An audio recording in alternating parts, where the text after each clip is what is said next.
Mitja, danes boš govoril o zelo pogosti vaji, mrtvi dvig, pa še vedno jo veliko ljudi dela napačno. Kaj bi jim priporočal?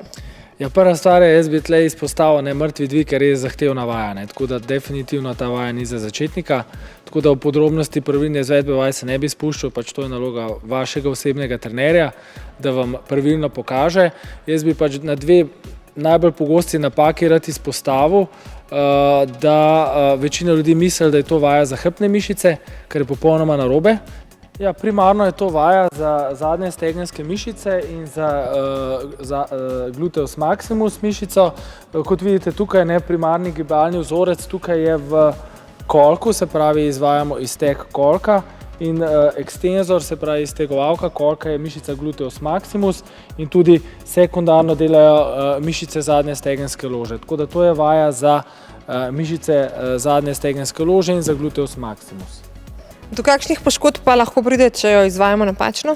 Če to vajo delamo napačno, lahko pride tudi poškodbe ledvene hrbtenice, do zdrsa medvetenčne ploščice in tudi do degenerativnih sprememb ledvene hrbtenice, če to dolgotrajno narobe delamo. Zdaj, jaz bi tukaj še eno zelo pomembno stvar rad izpostavil, mogoče tudi za osebne trenerje. V prejšnjih dveh prispevkih smo obravnavali, kako stestirati, če smo zakrčeni v zadnjih stegenskih mišicah in tudi posledično pozicionirane medenice.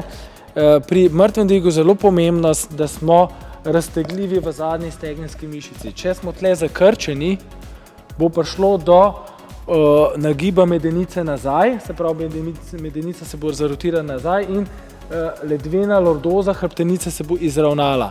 Če imamo zadnje mišice zakrčene, pod nobenim pogojem ne bomo mogli delati mrtvega dviga pravilno, kot bi mogli. In vam bo šla ledvena hrbtenica v kifozo, to je pa zelo škodljivo za vaš križ. Tako da, če niste raztegljivi v zadnji loži, kar večina od nas ni, potem raje najprej delati vaje za fleksibilnost in šele potem se lotite mrtvega dviga, tako da priporočam tudi vsem osebnim trenerjem, da najprej pri svojih strankah preverijo fleksibilnost njihove zadnje stegenske lože oziroma tako imenovanih hamstringsov.